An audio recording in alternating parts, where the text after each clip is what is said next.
It's time to take a look at the papers now. Let's see what the headlines are across Nigeria. And I have with me two lawyers to do justice to understanding the headlines we have here. I have Jide Ologun here as well. It's nice to see you this morning. Good morning. Good morning. Great. And I have Tunji Abdulhamid here as well. Good morning. Nice to see you. Good morning. Great.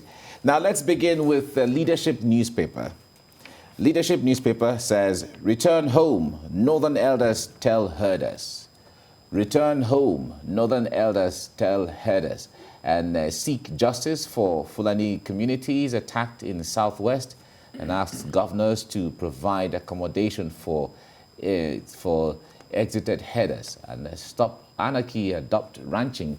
Naaba, Utomi, Melafia tell federal government. All that on the front page of the Leadership newspaper. Blueprint newspaper is next. For refusing to hold ransom meeting, bandits kill 25, abduct 50 in Niger communities, and 3 others killed in Lere, Beningwari. Nigeria lost 30,000 in 12 years, 3 million displaced. There's a survey bringing that out. All that on the front page of the Blueprint newspaper. Really troubling there. National economy is next, and Nigeria Economic Summit Group projects 2.9% economic growth for Nigeria in 2021, and tight focus on expected increases in oil price, capital expenditure. Group's projection beats IMF's 1.5% forecast. Right, all that on the front page of the national economy. Daily Times is next. Federal government warns on forfeited assets misappropriation. Federal government warns on forfeited assets misappropriation. Business Day says Nigeria's growing debt fails to lift citizens. Business Day, Nigeria's growing debt fails to lift citizens. That's on the front page of the Business Day. Vanguard is next. Vanguard says on eviction, protect Fulani in the south. Northern Elders Forum tells Nigeria, as well as governors, says no politician has right to outsource security to local thugs and gangs. Act now before situation degenerates. Bashir Tofa is saying this to the president. How Ondo or your others can manage herders' crisis. Benue Deputy Governor is saying this.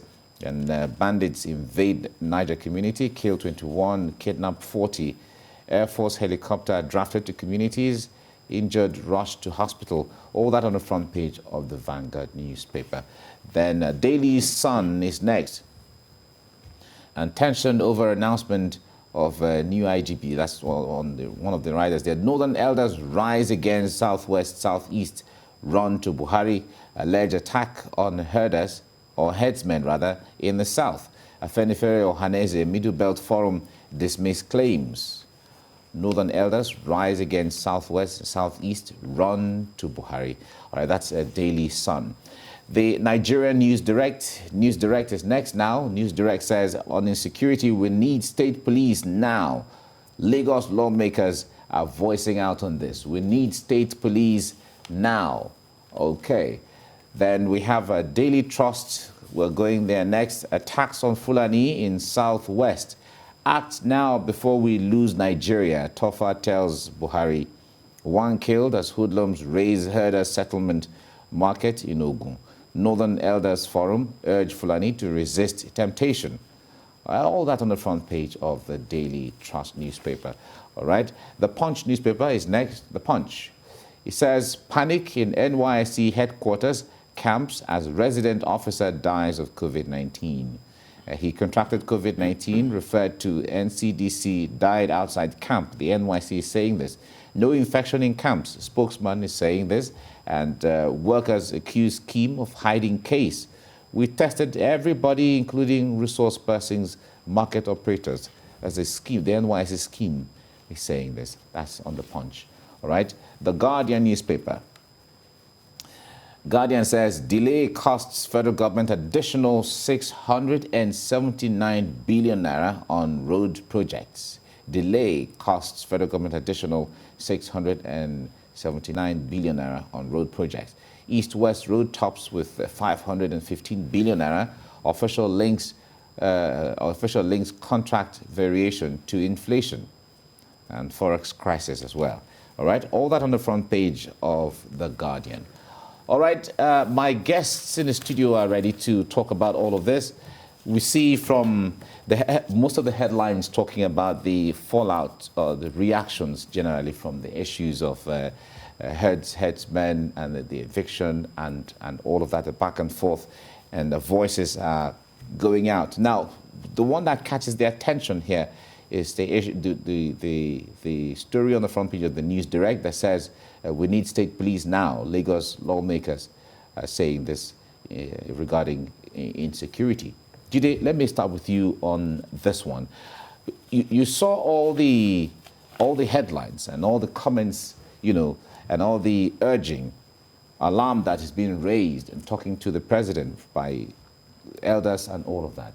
Now, when things like this happen, from the comments we hear, the way elders talk, whether it's from the north or from the south or from the east or from the west, the way they talk as if protect our own, you know, as if the other people are not Nigerians. Sometimes a lot of people don't feel comfortable with that. What do you make? I believe it's a natural instinct. And we've been discussing this issue for years, but we have not paid particular attention to it, talking about our sense of unity. Even though it is enshrined in the Constitution that our motto is unity and faith, peace and progress. We have not reflected that synchronizing force that will make us to operate like a United States of Nigeria. And that is why we have all this. And that is why also we have not succeeded in interpreting the crisis we have appropriately. So when this group comes attacking, no big deal. When there is a reprisal attack, it's a big deal. Constitutionally speaking, if you look at Section 14, subsection 2 of the Nigerian Constitution 1999 as amended, it says that the security and the welfare of the people shall be the primary purpose of government, and it does not classify the region you belong to. And I believe that if we have implemented the spirit of that mandate, we will not be where we are. Because let's focus deeply on what we have in this nation now. Even if the elders are telling the herders, come home, how is home? How is Zamfara? How is Katsina? Shockingly, I was in Abuja and I had the privilege of discussing with somebody who was complaining bitterly about insecurity, and he said they needed to relocate their family members from a local community because of banditry. And I was tempted to ask, please, which state are you from? Katsina State. And it's so traumatic that if the state of my president and commander-in-chief of the armed forces is not safe, I mean, and these are obvious issues, they are documented, you can go into content analysis, then why are we complaining? So I appreciate the elders, even if they are expressing sentiments that are attached to their people. That is natural. But can we prevail on this government to deliver on the primary mandate of government so that we can move to the secondary? We are not even talking about industrialization. A special aid to or science and technology of African Development Bank is advising us, I think Oyeyinka also, that in this age and time, open grazing is not a viable approach to business. And my president himself has a ranch.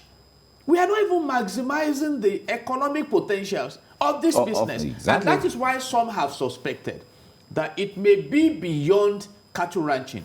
It may be about overrunning communities, as insinuated by the allegations of General Theophilus Danjuma retired, that there may be ethnic cleansing. But be it as it may, the elders in the land are gatekeepers. We are all here. I have always said it, the insecurity of one is the insecurity of all. What is the beauty of a community when you cannot freely travel? See, so we need to rise up now to this occasion. I'm not asking the president or presidency or the government to protect a class of Nigerians. Protect all Nigerians. Secure this land. Let's create room for prosperity, because poverty itself, the invasion, is even more traumatic. than what we are discussing. And I think that's my position on this All point. right, all right. Tunji, the Lagos State, or lawmakers in Lagos State are calling for state police. This is not the first time, or second, or third, or fourth, or even the 10th time. Nigerians have been calling for the issue of state police. And with the realities on ground on daily basis, Nigerians feel that it's showing how ripe Nigeria is for state police up until now, as the days run by. But this doesn't seem to be where the government wants to go. Yeah, it appears there's something beyond that. I don't know why the government is not interested in that direction. You know, to me, it's long overdue. We need to decentralize police in the country. We need to localize police in the country. We need to give everybody a sense of belonging. And then, that for the government to even be able to achieve its major responsibility, which is security and welfare, they need to have enough people on ground. In other words, have people who can determine what area are not secure, what area are secured. So to me, as far as I'm concerned, it's a good call, and it's long overdue, and we need to do that to assist the government in achieving its aim. But if we have to toe that line now, what kind of how complex would it be? Because we're talking about the issue of constitutional review here first, before you're going to start going into the mechanics of how to decentralize the police. There are some people who are in the federal police already. Would you say they should go back to their home states? Would you? What do you think it would look like? It's very easy. We are making it. It's also because we don't have the political will to do it, and we are making it more complex. If it's about amending the constitution, if everybody believes that, look, this is a way out, this is a way forward, I don't see why it should be difficult for us to do that amendment. If it has to do with other political electoral bill or political laws that will benefit the interest of the politician, you will see how the thing will come out fast. So as far as I'm concerned, it's about not having interest in it. It's about not seeing that this is the way to go. Or it's about people benefiting from the way it is now, thinking that, look, if it's decentralized, that my power that I will, that my authority that I will may go down, or it may be, I may not be able to control these people, I may not be able to do this and do that. I think, apart from even having the police, even we talk without even police, the way we are now, we can't provide, there can't be enough, there can't be good security for the country, because we don't even have enough personnel. And each state have been having, what's it called? They have been having their own outfits. Kind of outfit. There's now. so many outfits here and there. Amatekun, the other aspect of it. And then we are having vigilantes. These people can also be trained and become a police, and then they can be given the role of a police. So the issue of whether you'll be asked to return to where you belong to or where you come from, that may not even arise. We just have to recruit more people and then inject them into the system and ensure that, look, things are done the way it should be done. You see, like I said, what we are having now because of leadership problem. It appears those in leadership, and I want to agree with Alhaji Tufa that the president should act now, otherwise we will lose Nigeria. Because the way things are going now, I've not seen that aggressiveness response from the president regarding what is happening in the country. Individuals are taking laws into their hands now. If individuals are playing the roles of the government, they are now you get my point. Because the president, the leadership are not playing their role as it should be played. I'm not sure that, look, the way we are going now, if care is not taken, like you said, we may not have because if I saw some video, I've seen some video recently that regarding some people saying we are chasing some people out of a particular place. That is not good for us. It's not good for us. It's a bad omen if we want to go that way. Because we should not go that way, because if they start that one here, they start that one there, we may not have Nigeria. The issue there is Nigeria, the constitution grants, so long as you're a citizen, you have the right to live anywhere you want to live. Live in the country. You can live. No, the point there is live there first. What you're doing, that's why they're talking about living according to. But when it comes to reside, you have the right to reside anywhere you want to reside. That is not sacrosanct. No, of course, there are. You have to reside. There are conditions. Peaceably and peacefully, because you can begin to dissect those two expressions. I mean, I was in Abuja and we're trying to maneuver to a community passing through the Aso Villa. Some gates have been locked down there with soldiers there. I am a Nigerian. I should be able to say this is my country. I can pass through any road. No. And so that expressed constitutional right is subject to peace and national security issues and all of that. Coexistence. And Section 15, subsection 5 of the Nigerian Constitution 1999, as amended, says that the state shall abolish corruption and abuse of office. You see, so, and here we are setting businesses against one another. How can prosperity come? I mean, farming is as important as cattle rearing. And that is why my suspicion has shifted beyond cattle rearing. I'm not focusing on it. I'm focusing on there should be a deeper interest, a deeper motive. I mean, you go to Abuja, I've said it, by the toll gate of the Nnamdi Azikiwe International Airport, there are cows there. You see, so what are we talking about? I mean, our leaders travel abroad. They see ranches. I've said it. I think India has about 300 million cows. So how do they manage the business over there? And it's obvious now that even if this motive is beyond cattle rearing, it is going to fail because people will rise up. If we delivered ourselves from the British colonialists, then if any colonial tendencies are coming up in the nation, the people will rise up against it. So let's go back to that position that we are free to live in any part of the country and that we must live peacefully. What is the relationship between cattle rearing and kidnapping, Mr. Mike? What is the relationship between cattle rearing and setting farms on fire? What is the relationship between cattle rearing and raping? And now, if you don't want that stigmatization, then call your people together. Lawyers have the Nigerian Bar Association. We relate, we discuss. You know, Charter Institute of Personnel Management of Nigeria that I belong to, Nigerian Institute of Public Relations. So there are internal regulatory mechanisms to regulate professions. So lawyers cannot just come out now and we mobilize to Akwa Ibom and just look at the street and say, it looks like these offices are beautiful. And we begin to send everybody packing. No.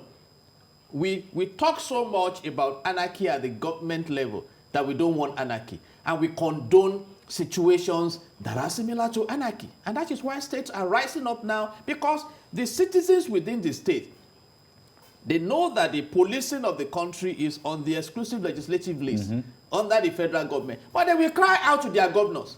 If you cannot secure us, why are you our governor? And if we say security is business of everybody, we are trying, sir.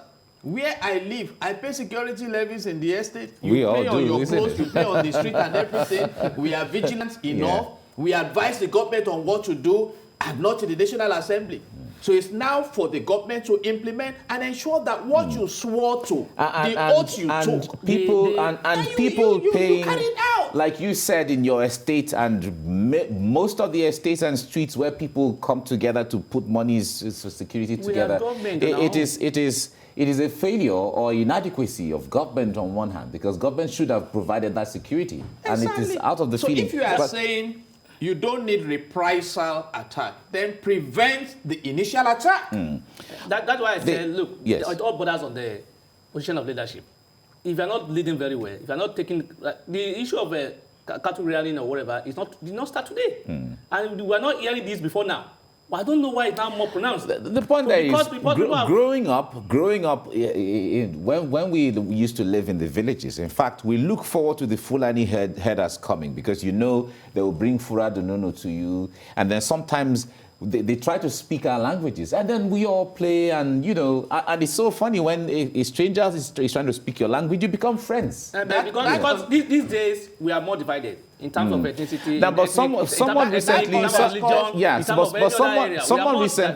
recently said that Nigerian Fulani is still the same way that he is. All the bandits you're seeing around, that many of them are not from this country. That underscores my position. And someone reflected it now. In fact, is it the governor of Ondo State? There is the foreign headers that are invading Nigeria. And there was a policy in this country that opened our borders, that people could come in from Africa into the country. What HR values did they bring? You know what I mean? And they came in, we started registering them. At the time, the Chief of Army Staff told us that majority of the bandits are Nigerians because they have already been registered. Whether they are foreigners, whether they are local citizens, there is a huge crime against your nation. There is an internally generated war, killing people, destroying businesses. So will you open your eyes and engage in pedestrian arguments? You know, so and that is what I'm, even if you are now saying they should come back home, how is home? This Boko Haram of a thing started war against book forbidden, Boko Haram. Now you can see the impact on the nation. My country, the third most terrorized country in the world. So there may be a deeper thing that cattle rearing. And may God bless the innocent cows that have just been exalted as if human beings should now bow to cows. No, I will not go to that level. We are all into business. We invest in our businesses. Doctors invest in their hospitals. I want to think that, let them invest. I think it's not about cattle, just like you said. Maybe it's just people just using their own criminal tendency to hide under that canopy of rearing cattle to commit crime. So I will not totally say it's Fulani elders or whatever. It's some people trying to hide under that, what's it called? Cattle rearing. It's a known fact over the years. The concept of calling it Fulani and all of that is stereotyping. We know, but the point there is when in fact there was a video of former President Olusegun Obasanjo recently when he was talking about when your tribe is accused of something and you are a leader, how do you call your people together and say, you know what do we do to ensure that people don't stigmatize us, people don't stereotype us based on these negativities and so on and so forth? You need to be able to step up to say, clarify whatever needs to be clarified and correct what needs to be corrected. That's where he was talking from. That is the failure of leadership we are talking about. Yeah, that is the perception people are having because of the attitude of certain people. They are thinking that they are having the backing of the government, and that's why they are doing what they are doing. Yeah, but if government fails to act decisively, it looks like it's confirmation of such kind of perception. Now, the point there is the Speaker of the House of Assembly in Borno State, Alhaji Lawan, in one of the reports that we played earlier on, was saying that Guzamala local government area is still under Boko Haram control. Let me ask this question that I asked. We have not even focused on IDPs, internally displaced people. That means you have uprooted them from their local communities, thrown them into a traumatic camp. Then who replaces them? These are the big questions. The localities in Benue State, in Borno State, like we are reading about, who are the people that... Look at how difficult it is for Governor Zulum to even return people to their local communities. This man lost about 18 of his security aides. And, I mean, we need to wake up. We need to wake up. But like I said at the time is very powerful in testing motives. And I believe the picture is getting clearer now to Nigerians. And that's why I'm glad the major stakeholders we look up to, whether you are a Muslim preacher or Christian preacher or emir or king or whatever, security is a universal concept, and the security of one is the security of all. All right, we have to leave it here now due to time. But we thank you so much, Jide Ologun, for your time on the program. Thank you for coming. And Tunji Abdulhamid, thank you very much for coming as well. Thank you. Right.